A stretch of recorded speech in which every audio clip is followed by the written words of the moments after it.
Ini adalah judulnya Si Merak Lan Angin Dalu.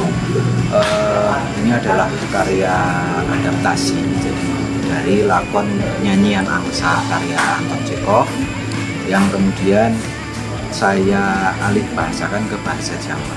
Tapi kemudian setelah dibahasa Jawakan, kemudian karena kami berbasis di Jogja dan pertama kali karya ini ditujukan untuk dipentaskan di Jogja, sehingga kemudian ada beberapa hal yang menurut kami perlu disesuaikan.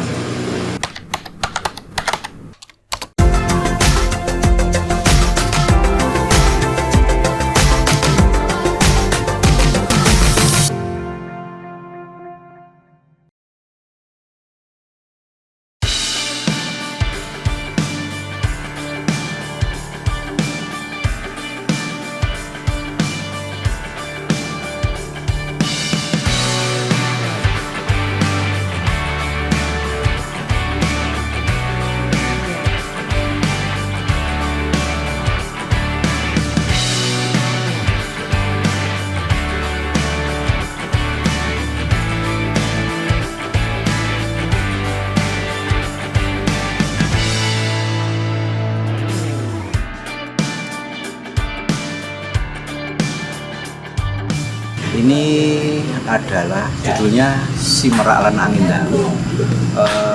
Ini adalah karya adaptasi jadi dari lakon Nyanyian Angsa karya Anton Chekhov yang kemudian saya alih bahasakan ke bahasa Jawa.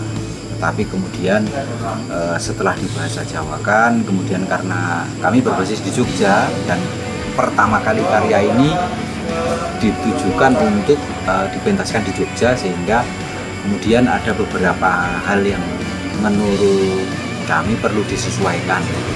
Jadi memang awalnya ini ditujukan untuk konteks di Jogja. Jadi ya begitu, tapi yang saya itu dari Nyanyian Angsa, kemudian kami bahasa Jawakan.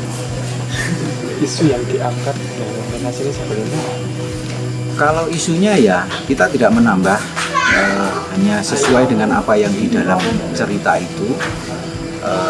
Ini tentang seorang aktor, jadi memang ya ini sangat dekat dengan kehidupan kami. Ini bercerita tentang seorang aktor teater yang sudah sepuh, yang di dalam karirnya mungkin dia memang tidak mencapai puncak gitu. Walaupun di masa muda dia sebenarnya potensial gitu, tapi kemudian dia mengalami beberapa hal sehingga dia tidak berada di puncak. Beliau hidup sendiri, tidak punya pasangan gitu, sehingga di cerita ini adalah dialog yang berlangsung pada suatu malam seusai sebuah pementasan.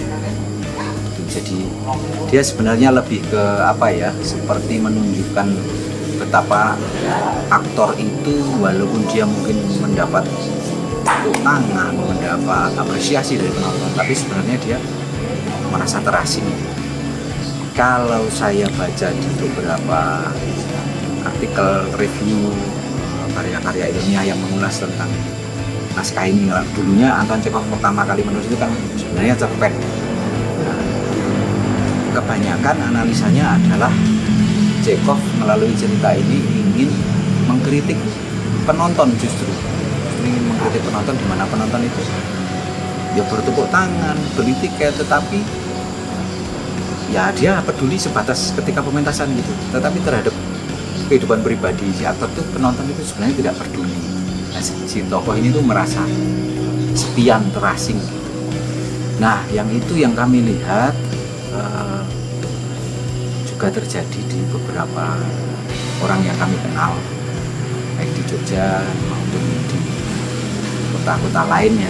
Yang main ini namanya Arif Gogon sama Dinarto Marandi. Nah, Dinarto kebetulan pernah berkuliah di Solo. Nah, di Solo juga dia punya referensi lah, dia melihat. Saya pribadi juga pernah mengenal beberapa senior yang hampir mirip lah nasibnya dengan si tokoh yang diceritakan itu. Jadi bagi kami itu yang menarik. Ya kami nggak tahu ya apakah ini kemudian untuk menyampaikan apa, tapi hanya oh ini cerita ini menurut kami relevan, dekat dengan kehidupan kami, dan kami di usia sekarang ini mungkin kalau dalam tanda kutip tidak berhati-hati, kami sebenarnya juga potensial untuk mengalami itu pada suatu saat gitu. Jadi ya ini juga bagi kami ini doa, jangan sampailah kami seperti apa yang di dalam cerita itu.